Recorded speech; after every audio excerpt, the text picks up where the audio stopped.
Our children are developing a social emotional relationship.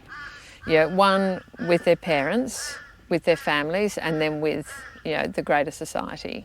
We talk about first relationships, which yes it is. Obviously that very first relationship is with your mother, and that's straight after you're born, and that's why we put so much emphasis and importance on attachment and bonding and things. And we have for many, many years. It's why, midwives get the baby straight onto the breast. That's skin to skin, things like that. That's the start of that relationship.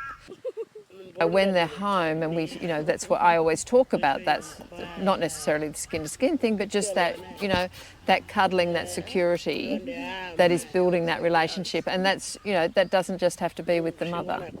I think when you're in the Yolngu context, especially, and in Australian Indigenous context, the way society is structured,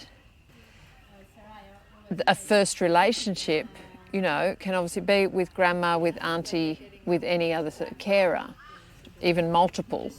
It's not necessarily related to one single person in the family, whether it's mum or dad.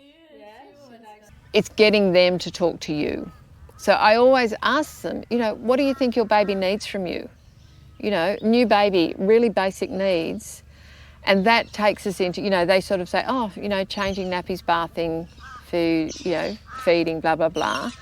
And that leads us into that conversation about, love and security. And then we get to the stage, it's like, oh my goodness, look, she's actually awake during during our visit. Like she's, for the last 6-7 weeks, she's been asleep for our whole visit. And, she's wide awake. I said, do you think she's listening to us?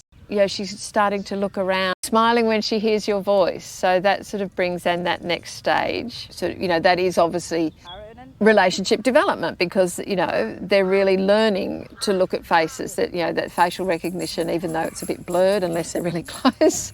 But also it's great because you can bring in that physical development side of things with how their eyes are developing, what their senses are doing. Then, you sort of you get into that age group of sort of, exploration, independence, which comes like that sort of 12 to 18 months, or, when they start moving.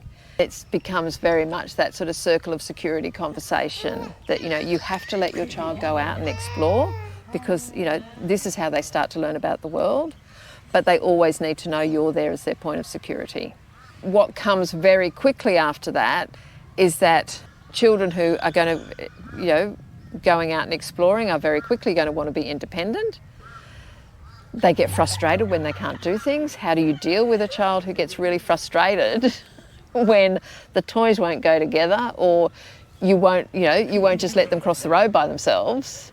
It's actually a really nice time, because you sort of get into that conversation of how they really start to talk to the children and explaining things, sharing information and getting information from the parents to help them work on that with their children and to help them understand how their children are developing emotionally.